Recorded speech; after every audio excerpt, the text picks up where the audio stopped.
All right. I think we're ready to get started. So welcome, everybody. This is our webinar on Ask the Experts about cool season annuals. It is that time of year, maybe a little bit past in some of our warmer climates, but we still like to think about these cool season annuals. I'm Diane Blazek. I'm the Executive Director for National Garden Bureau and All America Selections. I have with me Gail Pepst, who is working everything behind the scenes, operating the chat function, which, by the way, if you have any questions, please put them in the chat function. We will be keeping an eye on that and asking questions at the appropriate time. I may already have them in my list of questions, but we would love to have your questions as well. Quick thing, it might be a better experience to put your Zoom on speaker view. That way you don't see a whole grid. You will see the actual person who is speaking. We do have a PowerPoint we're going to start with, but about halfway through when we finish that, we will have it just on the speaker view. The other thing is if you can turn your video off and mute yourself, it will, for bandwidth purposes, make for a better experience for everyone. So with that, I think what I want to do is introduce our panelists, and then I'll turn it over to them to do an even better introduction of themselves. So we have with us two of our friends from Cicada Ornamentals. We have Greg Gabriels and Michelle Miller. And then we also have Stephen Engel from Pan American Seed. So I guess in that order, Greg, would you like to do your introduction? Oh, sure. I'd love to welcome everyone. I'm Greg Gabriels from Cicada, living in Chicagoland, but you may recognize from my accent that actually came from the South, and specifically South Carolina, where I really have been a pansy lover and all things cool season since my high school days, and really just excited to talk to you about those today. So hopefully we can answer some of your questions and get even some of you Northerners to plant some pansies in the fall, where we know they'll come back. Excellent. Good point. Okay, Michelle. Hi, everybody. I'm Michelle Miller. I'm with Cicada as well. I live out in California, and prior to that, I lived up in the Pacific Northwest, where primrose were the queen of the cool season annuals. So I'm a big primrose fan, and I look forward to talking with you today and helping answer any questions that you might have. Awesome. So we have a big pansy fan, a big primrose fan. So let's find out what Stephen's favorite cool season annual is. Hello, welcome everyone. I'm Stephen Engel with Pan American Seed. My favorite cool season annual is Dianthus. And so I love the Dianthus. I think everyone should have more Dianthus in their landscape. It's a very hardy plant. So I can't wait to talk about Dianthus, pansies, and some other cool season annuals with you here. Thank you. Okay, and I think my name is Diane, so maybe I have to say that my favorite is Dianthus. I don't know. Had never really thought about that before, but there's a little bit of reasoning there. So what we're going to do is go through this PowerPoint of various beautiful cool season annuals from both of our panelist companies. But first, and I'll let all three of our panelists answer this question or address it. Can you describe cool season for us? I mean, I know it's very much an industry terminology. So can you talk about cool season? What temperatures define cool season? Greg, I heard you mention fall. I know it's also spring. Is there a good determination for highs and lows, or do you want to talk about that with each species or variety? I have a lot of questions for you, so let's hear. Stephen, you're on my screen right now, so why don't we start with you? All right. When I define cool season, I look at it by the genus. So pansies, violas kind of have a similar, when you get into Dianthus, snapdragons, it's a little bit different for them. And then in terms of timing, it really varies throughout the country. For those down in the South, it's different than the Northern group as well. And Stephen, let's see here. I'm going to ask all three panelists because we just had a good question. You guys mentioned where you're located, but maybe each of you can give your growing zone. Yeah. So I'm outside of Houston, Texas. So my growing zone is in that 10A type, subtropical type zone. Hot. Hot, but we still use cool season annuals here. Excellent, excellent. Okay, who's next? Greg or Michelle? Go ahead, Greg. Yeah, I'm in zone 5 over here in Chicago, and cool season here is definitely fall and spring. Winter is harsh. We get temperatures below 0 normally although this winter I'm not sure that's happened. I think it probably does.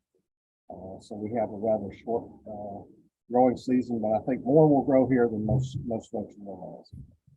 Excellent. And Michelle, which zone are you? And did either one of you want to add anything else about defining cool season? Well, I'll go ahead and define a little bit of what Greg and I talked about in advance. I'm in zone 9. I'm just east of Sacramento in Northern California. So we do have cooler temperatures up here in the winter than they do closer to the coast.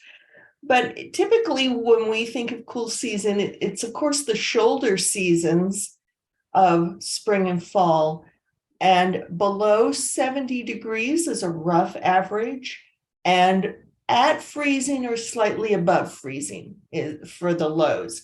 If you're in an area where you consistently have below freezing temperatures, most plants will struggle with that. Violas will be okay, but and some pansies, but most plants will struggle with that. So it's ideal if you have occasional freezing temperatures at the low end and it's not getting warmer than 70 degrees at the high end. And that's how we look at cool temperatures or cool season crops.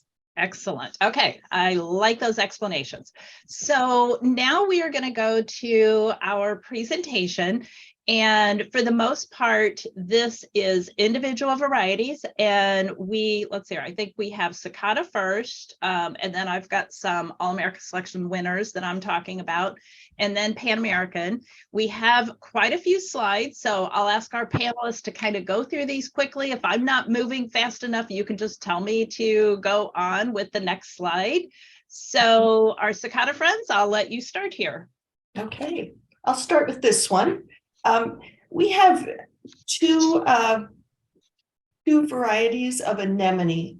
And anemone, most people think of anemones as being grown from a corm or the little tiny bulb that you can plant. But at Cicada, we actually have anemone harmony double and anemone harmony single available as seeds. There's a view of the single.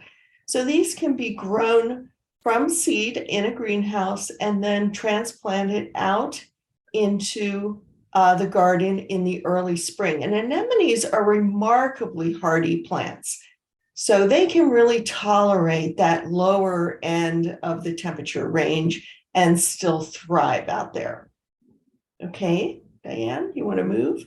And there's a good photo of anemones mixed with primrose and pansies in the landscape, which is an excellent way to use them. Hey, Michelle, can you talk a little bit about mixes from a breeding company? What is a mix if you see that on your local garden center?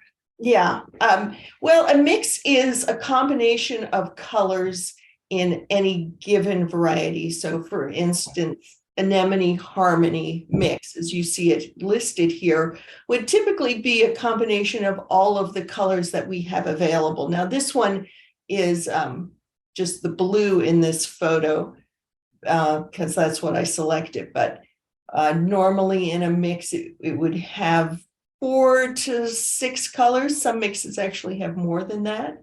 So in our anemone harmony mix, we have blue and white and red, and then a bicolor as well. Thank you. Yeah, when I saw that, I thought we might want to address that. Yeah. Greg, you want to do dianthus? Let's let Stephen. Stephen's such a. This is ours. Sorry. This is our. Yeah. Sorry, Stephen. Go right ahead, though. Dianthus. Stephen. as Stephen alluded to earlier, dianthus is also a wonderful garden plant, and it can be quite hardy actually. Dianthus are known for their bright colors in early spring. This one is called Diamond Mix, and Diamond is actually an interspecific cross between a Chinensis and a Barbados type. So many of you would be familiar with the Barbados perennial types. And then the Chinensis types generally have larger flowers. They cycle in and out of color a little bit. The Chinensis do that. So this one being a cross, you really get an early flowering variety, which is really what you want to have, because you want them flowering when it's cool so the flowers will last longer. And these will continue to flower. Sorry, I went too fast for you. Oh, that's okay. That's quite all right. Okay. Yeah, and majestic giants. Well, if you know pansies, you certainly know majestic giants. This was actually bred by Cicada, first F1 hybrid pansy on the market. Was bred originally in 1966. It's been out that long, and certainly all the varieties have been updated over these many years. So the ones that you're getting in the garden centers now have certainly are newer breeding, right? But that F1 characteristics gives you lots of hybrid vigor, and you get lots of benefit from that. Faster flowering, more flowering, a vigorous plant that's going to perform very, very well for you in your garden, whether it's in a container or in the ground. And majestic giants are known for their extra large flowers. So even when it's hot in the fall or in the spring, pansies and violas their flowers tend to shrink a bit. But with majestic giants, you'll get a beautiful large flower, even when it's hot. Lots of colors available both in blotched and clear colors. So when we're talking about that, you see the little black center. That's what we call the blotch. Why you would name any flower with blotch, I'm not sure, but anyhow, that's history.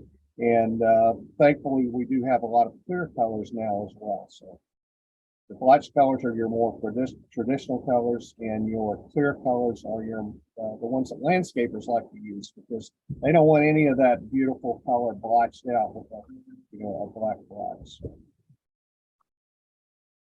Spring Grandio, specifically bred for flowering from coming out of the dark winter days into the warmer, longer days of spring. So they're selected for that specifically. So you can look for those this time of year in lots of parts of the country to see these flowering nicely all together. It's a slightly smaller flower than majestic giants, but generally in the spring, winter coming in spring, you're going to get a nice large flower anyhow.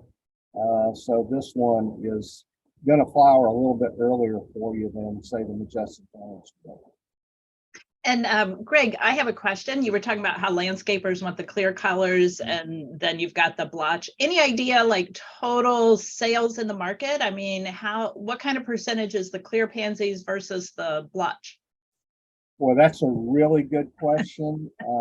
I'm going to just have to guess because I haven't looked at those numbers lately, but I would say it's probably still at least 60% blotched and 40% clear faced ones. Just a guess. Just a guess, but yeah, it's fairly close to being 50-50, but yeah, that is interesting. Okay, thank you. And here's the spring glandio clear ones. And like I said, landscapers really like to use these. And I think if you have a bed that you're going to be viewing from more of a distance, it's good to use these clear colors because you do get more color per square foot. But if you have a bed that you're going to be walking by, for instance, something in your yard, it's interesting, I think, to have the blotch types there because you can really see the more of the character, I think, of the flower with that traditional blotch.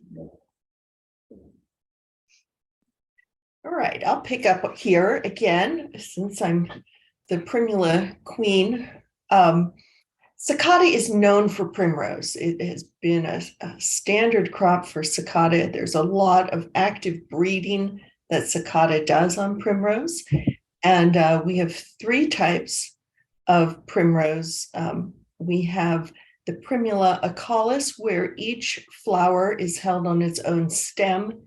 And then we have the Primula polyanthus, where there are multiple flowers on a stem. And then we also have Primula malacoides, which we won't be showing today. So this is an example of an early flowering primula called Dania.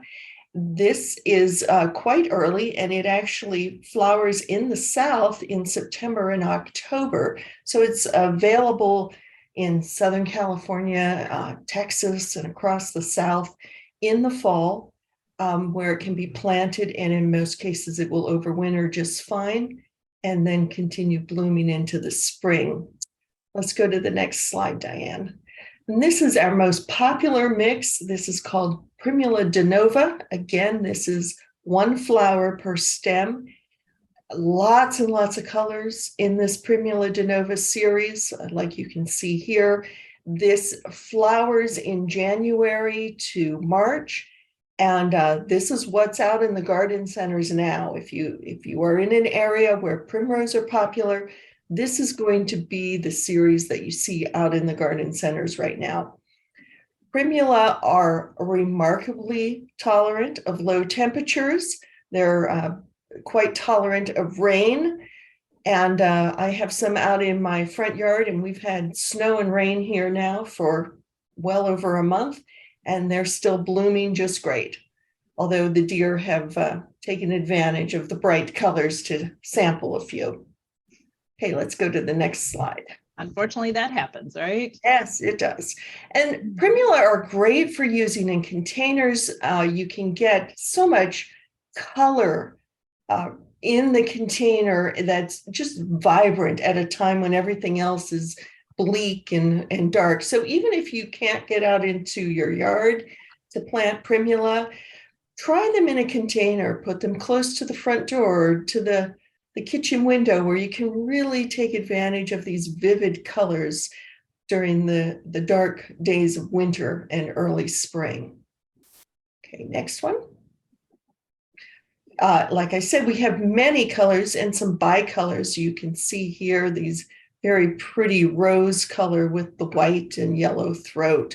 And again, having these in a container is definitely an option if it's difficult to get out into the garden and plant them because of the wet soil or snow on the ground. Okay, next one. And then the other type that I mentioned is the polyanthus. This is a new series for us called Primula Lighthouse. And if you look closely at this photo, you can see that there are multiple flowers on each stem coming up from the base. And these Primula are more tolerant of colder temperatures. So we did a trial up in Michigan, and the Lighthouse mix tolerated down to zone 4 temperatures and still bloomed the following year. This always reminds me more of the cowslip Primula that is popular in Europe, the wild type Primula. And it's just fabulous for putting in the landscape because it is so tolerant of the colder temperatures. And because the flowers are held higher above the foliage, even under conditions of heavy rain, you don't get botrytis setting in, which knocks down your blooms. Okay, next slide. Here's a good close-up of the lighthouse with the different colors that we currently have in that series. Flowers are a little bit smaller than what you see on the Danova mix, but you get such a strong visual impact because of the cluster of flowers on top of the stem that it really looks very attractive out there in the landscape or in a container. And then Ranunculus, this is our Bloomingdale 2 series, which we've had for quite a few years. Again, like anemones, many people are acquainted with planting Ranunculus as a corm, or that small bulb, in the fall and having them come up in spring. The Bloomingdale 2 series is grown from seed, and we have multiple colors in the series, like you see here. And just like the anemones, they're very, very tolerant of those cool, wet, rainy conditions in the early spring. So while they're not a fall crop, they are a very early spring crop, so you can get lots of great color there.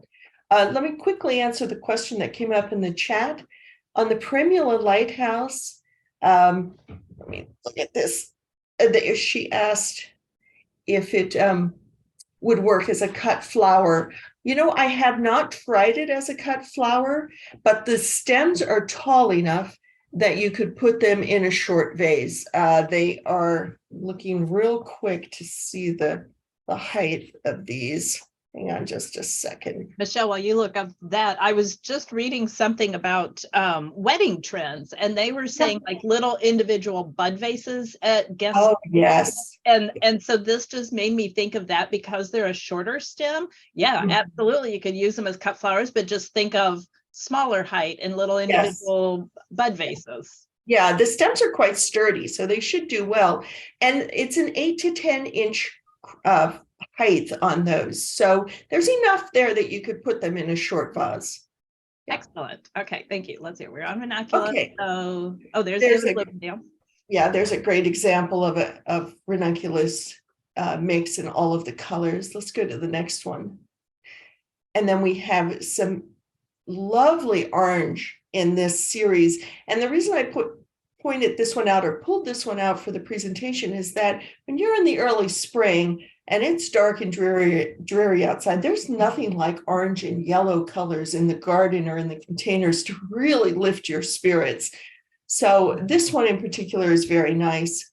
And then also, this next one is the red orange bicolor is just stunning. It looks like fire when it's in bloom. So those are all great offerings that we have as some alternatives. And when do you plant ranunculus? When you're in zone 7B, you would plant them in the early spring from a transplant. Now, again, remember, these are seed. So they're typically grown in a greenhouse first to get up to size, and then transplanted out into containers or gardens. And let's see, Greg, can you answer that question? How early do you have to sow ranunculus to get them to bloom? Yeah, typically they're sown in around August, and they come into flower February-ish. Yeah. Also. It depends on where you are, but this is one best left up to, I think, the garden center to grow for you and pick them up there. Unless you just love a challenge for seed, because there are some things that you have to do, especially for ranunculus, and as far as cooling and bulking them up and all those things. But yeah, generally sown in August, September. Okay, yeah, that does sound like one you want to leave up to the professionals. Okay. Greg, would you take the snapdragons? Sure, snapdragons. Certainly a cool season crop, but in certain areas they'll go into the heat pretty well. Also, they don't overwinter everywhere in the country where like a pansy will, but down around Stevens area, certainly they would live through the winter with no problem. This one is called Candy Tops, and it's a dwarf snapdragon, so it's going to get about a foot tall in the garden, 10 to 12 inches, I would say. And it has a very strong central leader, as you can see here. And that's what it's kind of bred for, because a lot of times when you go to the store, you'll see snapdragons especially when it's hot, they're kind of flopping around in the wind. And this one gives you a little bit stronger leader, so it holds its shape a little better when you're transporting it and when you're putting it in the garden. But then it does have a bunch of laterals. You can see some of the buds on this slide come along there, right? And so those laterals will keep coming. Let's see, I'm going to ask another question that popped up. Will the ranunculus grow or overwinter in a 4B zone? Yeah, that's a good question. And I'll look that up real quick, Diane, while Greg continues with Snapdragons. Okay. So this is Sonnet Mix, and this is really widely grown, especially on the West Coast where they produce Snapdragons outside in gallon size or 6-inch containers a lot. This is going to be a taller one for your garden. So this could be one that you would plant out and even cut. It's not technically a cut flower variety, but one that has a longer stem than the candy tops that we looked at a few minutes ago. And so this is, you know, in your typical Snapdragon colors of yellow and reds and roses and pinks and whites. And again, one that you can enjoy both in the garden and bring inside and put into your vases. So violas, this is really one of my favorite crops. They're closely related to Pansy. This is Viola ColorMax. This particular variety is called Berry Pie. And if you're looking for something, you're far north and that will reliably overwinter for you, this one, it actually is blooming right outside in my yard today. It has blooms on it every month, even during this winter. When the snow comes and then melts away, they're still flowering under there, so it's fantastic. So also for you Southerners, these violas tend to be more heat tolerant and more cold tolerant than pansies do. So you're going to get a lot of good performance. They have smaller flowers than pansies do. So I know you like to buy those large flowered varieties, but I encourage you to give these a try because I think what you'll find is earlier and later, you'll get more flowers and they'll continue to flower very heavily. So if you haven't tried violas, Viola ColorMax is a good one, or there's plenty of others also out there in the market. And what a great spring mix this is. Viola ColorMax Citrus Mix, one of our most popular mixes out there. And you can see that ColorMax has a little bit larger flower than most of the other violas out there. So it kind of gives you something in between a pansy and a viola. And here you can see one of our mixes here. We have several designer mixes, but beautiful, beautiful spring colors, but you also have some selections for I just want to stare at all these pictures. These are amazing. All these different mixes. Is there a terminology on these 2-color ones where some of the petals are one color and the other petals are a different color? Yeah, there are several things. You can say some of these, we call those 2 top petals the wing. So this one is, actually this one is called yellow jump up, which you'll see. Some other pansies name that same jump up. Jump up's kind of the pattern, if you will. It has, and sometimes jump ups also have 3 colors. Right, so this bottom petal would be another color as well. We have a question about violas and pansies getting attacked by thrips. Can you suggest what someone might be able to do to prevent that? Yeah, that's a hard one depending on where you are. Thrips, they love the heat, so that's a good thing. They're not. You don't usually have real heavy populations of thrips when your pansies are flowering. You know, trying to keep weeds down around, I guess, is one way.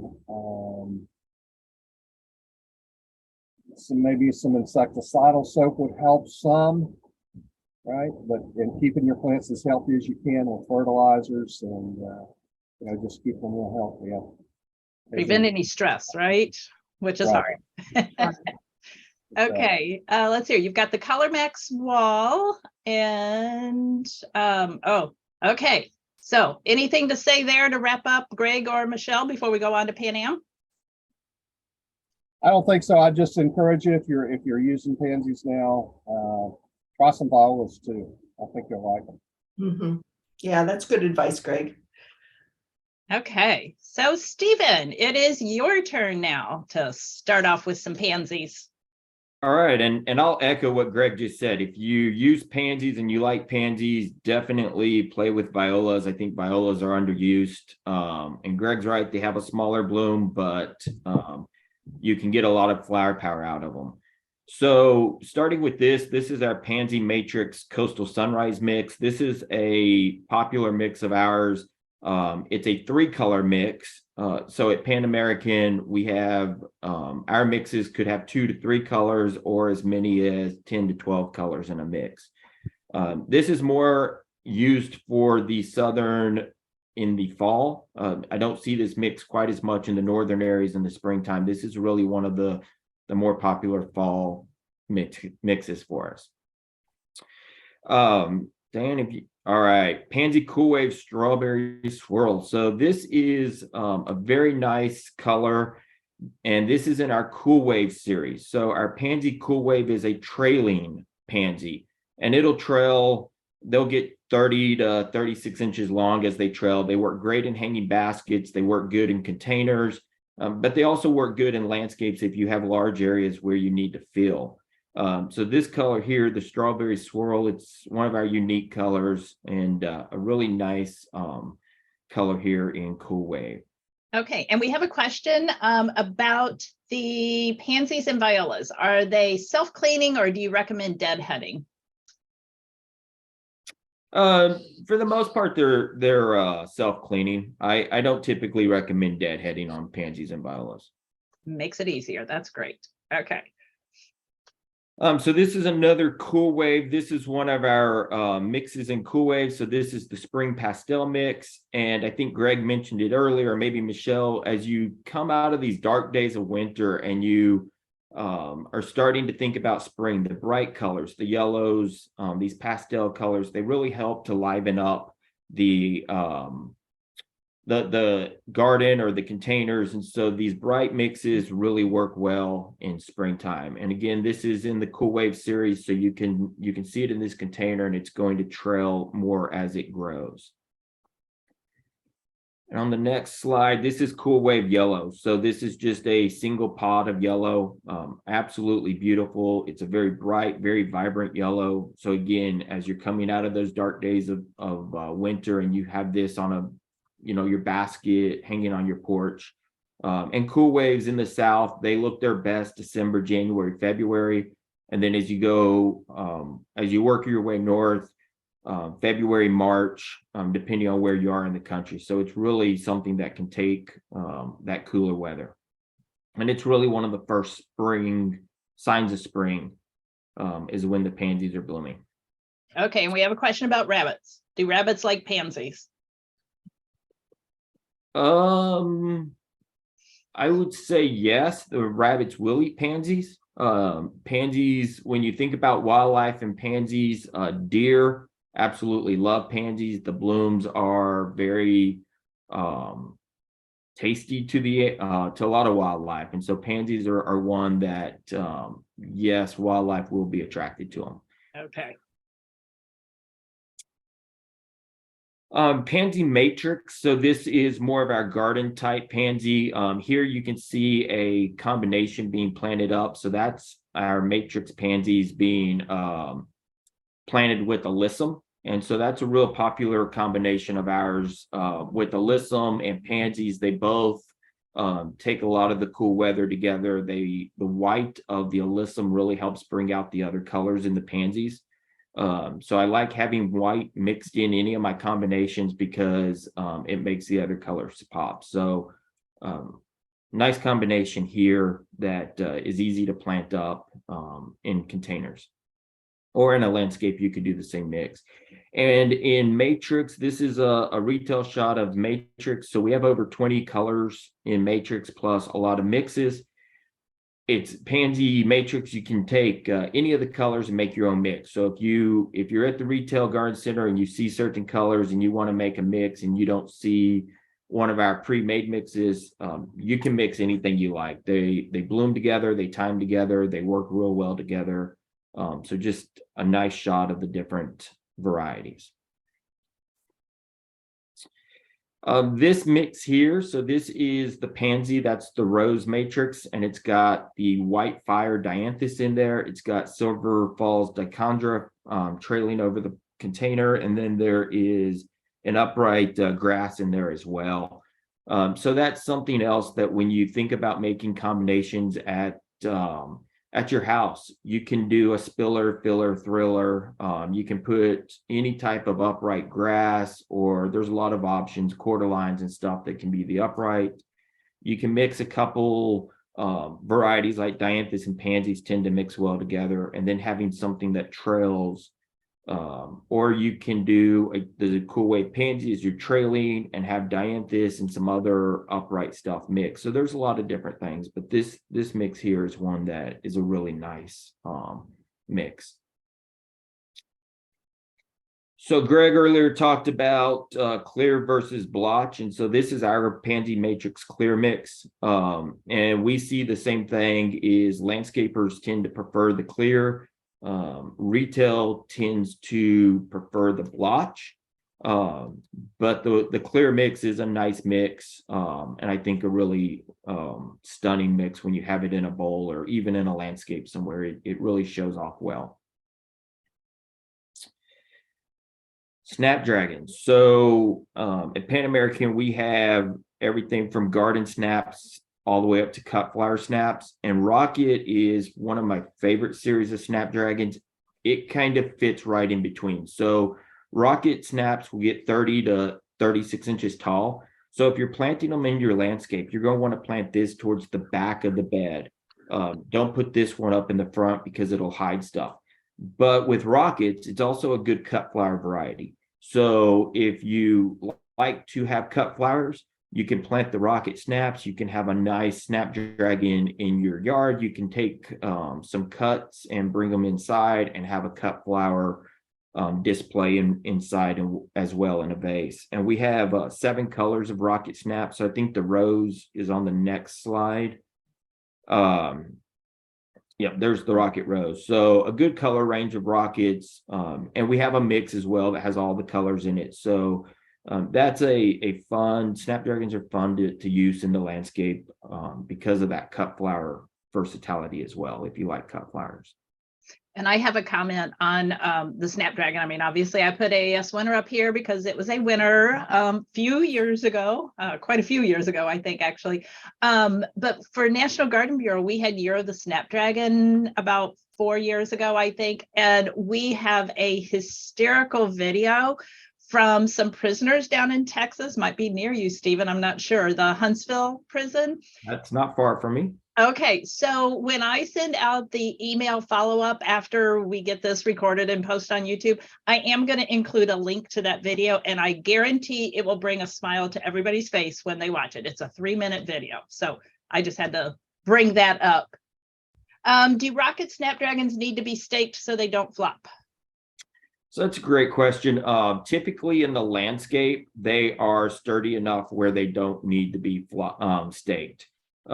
If they're grown correctly, if you don't overwater them, the more you water them, the more they're going to grow, the more leggy. So if they're grown in an area where you water them, you feed them correctly, they probably don't need to be staked. If it's a real windy area, so I'm thinking some of the coastal areas or some of the areas, in Southern California that are real windy, you might need to stake them or cage them or have some type of support for them in those types of environments. Thank you. Cool. Lavender. So lavender is a perennial. The Banderas are a zone 7 to 10 perennial. So more perennial in the south, not so much in the north, but it still could make a great annual in the northern areas. This is one that when you think about pollinators, bees love lavender. You always see a lot of bees around the lavender. With the Bandera, you can use it in containers like it is here. It's going to be about 10 inches tall. It's early to bloom. So this is one that you can use in the landscape in dry climates, or you can use it as a container plant. I prefer to use lavender as container plants. And in the Lavender Bandera series, we have the red, the pink and the purple, and a couple other, the dark purple as well. So a few colors in that. Aquilegia. So this is a fairly new series. We introduced this one just a couple years ago. This one's called Earlybird. So there's 8 colors in the Earlybird series. Several of the colors are unique to the Earlybird series. There's no other series that has a couple of the colors. This is a great perennial. So this is a 3A to 9B perennial. This one will bloom from early spring. If you're in the south, it's going to be blooming right around now to summertime up in the north. It's going to get about 10 inches tall. And then one of the things that when we as a breeding company work on perennials, a lot of perennials need cold to bloom or to bloom well. So as we were developing the Earlybird series, this one requires very little cold to get it to come into bloom, into flowers. So even for the southern growers, southern retail, you can still have these Aquilegia Earlybird. If you plant them in your yard and they overwinter, they're going to look great next year, even if you don't get a lot of cold. I think, Diane, you have 3 or 4 slides of the some of the colors. So that's the purple yellow. That's a really nice one there. The Earlybird red, that's a nice vibrant red. And then the blue white. I like the blue white. That's one of my favorite in this series. Blue is sometimes difficult to get in flowers. You don't have a lot of flowers that have a true blue. And so I do like this blue white just from the pure color standpoint on this one. And we have a question about, do they take a lot of sun? Do they prefer shade? And that question is coming from zone 7B.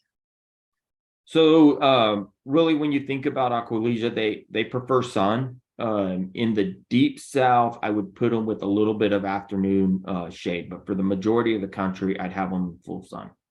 Thank you. My favorite plant right here. So Dianthus corona. So the slide says Corona. I did not catch this. We've actually renamed this to Coronet. So it's Dianthus Coronet.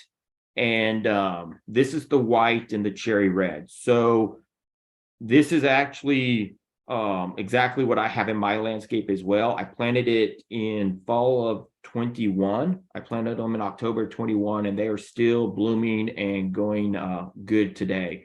For the south, they will overwinter. They will over summer most of the time. They don't bloom real well in the heat of the summer. They don't bloom real well in the coldest part of winter. But spring and fall, they are stunning. With the coronets, you get the largest flower size on any of the Dianthus. So the flower is the size of a quarter or maybe a little bit bigger. There are about 6 colors right now in the coronet series. So here's the coronet rose. And then we have some bicolor coronets as well. So this is an item, this is something that works well in bowls and containers that you see here. It works well as a mixed container, and then it works really well in the landscape. And a lot of landscapers are really getting more and more behind the coronets because of how showy they are, the flower size, and you really see it and you stand out. So if you have a bed that you want noticed, this is the thing to put in it. And then the Osteospermum Akila. This is the white. So there's about 4 colors in this series. Osteospermum, it's a really good early season annual. Not going to take the heat real well. This is something that, again, in the south, it'd be right about now. The next couple weeks is when Osteospermums do their thing in the south. And as you work your way up to the north, it's definitely an early spring item. So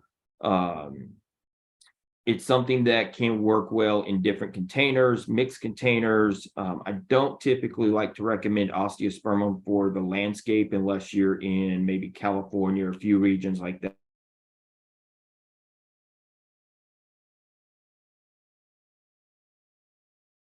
Well, on my end, Stephen froze. So I am moving on to the next slide. Oh, Stephen, were you finished? Oh, I was. Did you Okay. lose me? Yeah, you froze for just 1 second, but the Okay. timing was perfect. So I'm just going to mention a few cool season annuals that we have in the AES program that have gone through our trials. I think the newest of which is the Snapdragon Double Shot Orange Bicolor. So this one we trialed last year and just announced it last fall. And it's kind of a moderate height Snapdragon, so it's not short and it's not super tall to be used for cut flowers. So it's kind of in between, which means you could still use it for cut flowers. So there's one. And then we have Delphinium Cheer Blue, which is a very vibrant blue color that is just covered with these flowers. And we have a Tyrinia, and this one has that deep blue edge on the flowers with the traditional yellow centers there in the throat, as well as a pure white Tyrinia, which is called Summery Love Pure White. And we have Nasturtium Tip Top Rose, and I love the name of it, Tip Top. It's very explanatory of where those flowers are held on the nasturtium. So they're held above the foliage. They're not going to get buried. So you definitely have good flower color coverage on that one.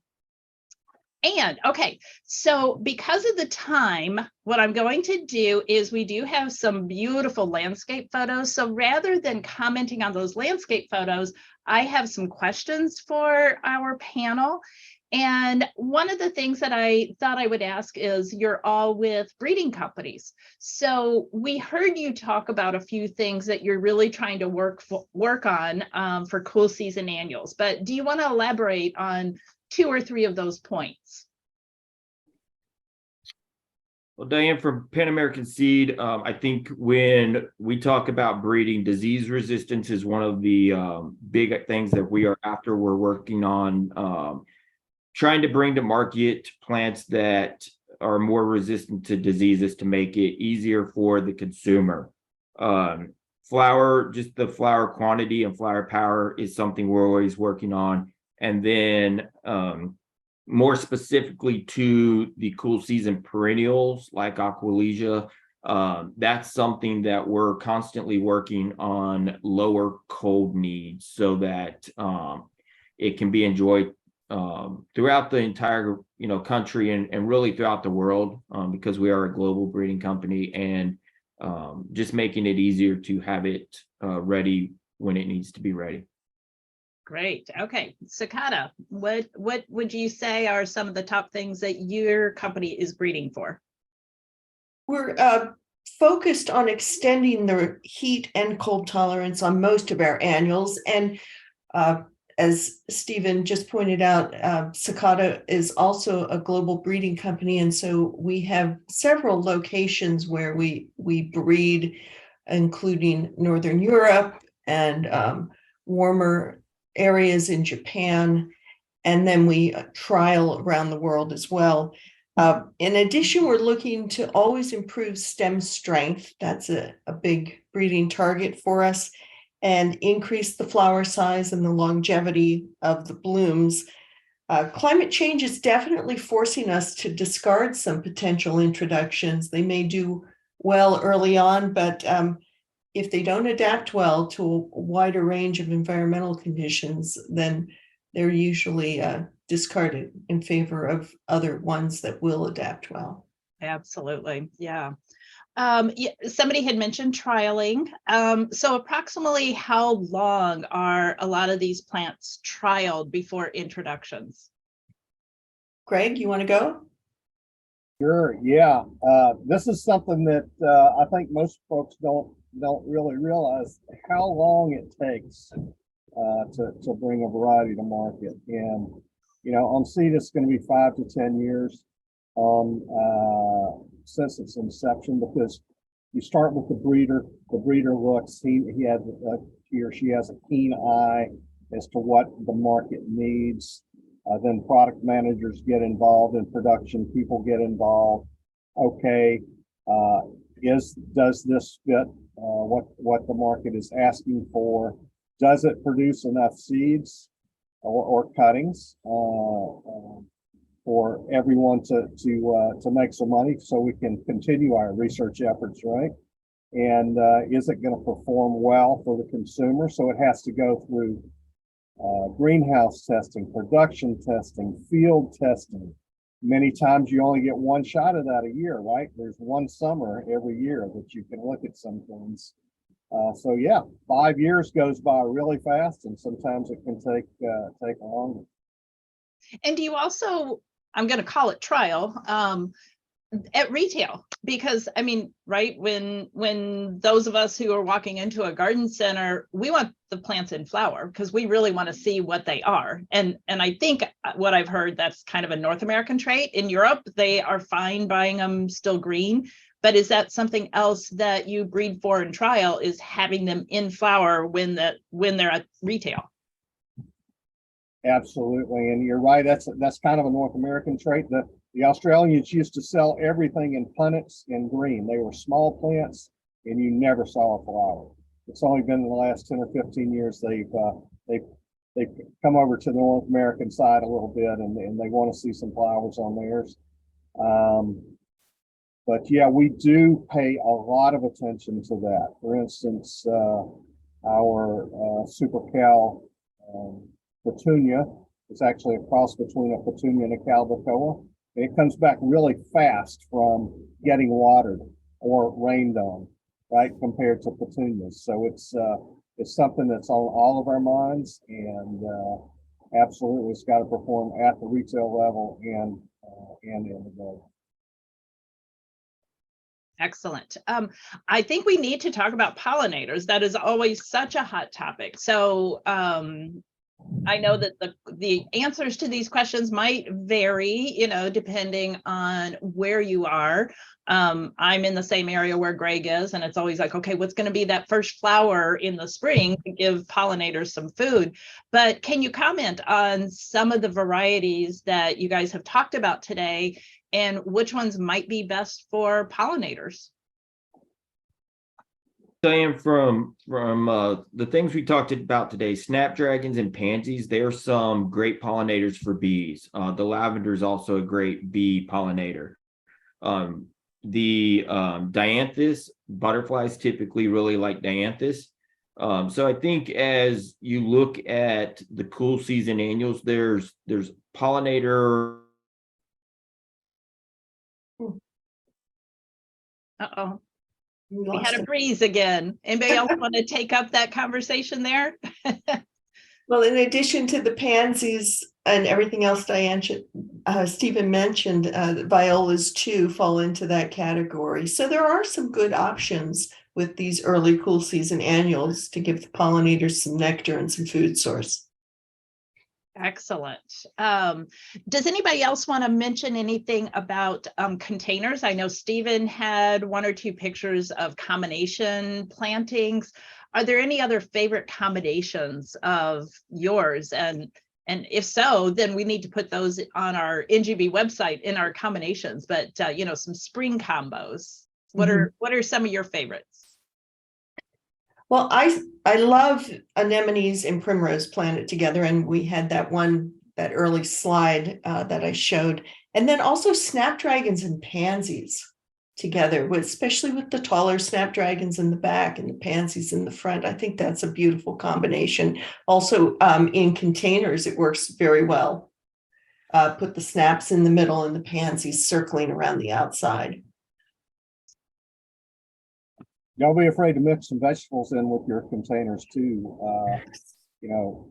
Cabbage and kale, and then you can get ornamental varieties of those, but also your vegetable varieties.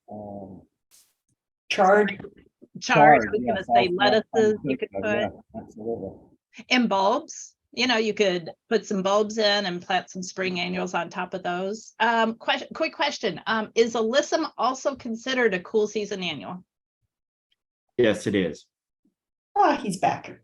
There he is. For being Sorry. our Texan, you're freezing occasionally. Right? Go figure. We're just sharing our climate with you.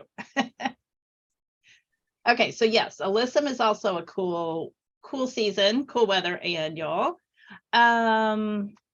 So what about some tips as the weather starts to get warm? I know your option is, well, pull them out and plant warm season annuals, but is there a way to keep them healthy, keep them in your yard, keep them in your containers, and then they'll bounce back in the fall? I'd love to know how to do that.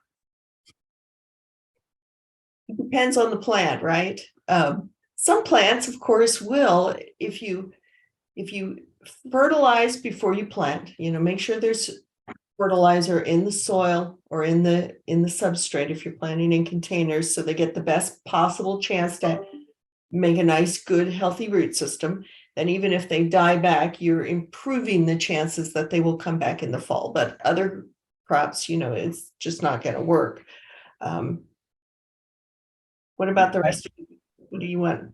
Or what do you think, Greg?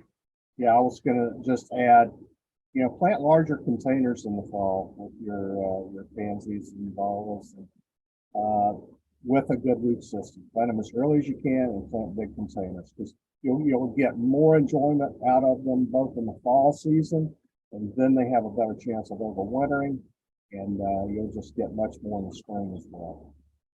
I'm glad you said that, because that's one of the things I like to tell people is larger containers. It's these little quart-sized pots are just not going to make an impact for drama, for color impact, for less maintenance, less watering. The larger the container, the better, is probably one of my major gardening tips.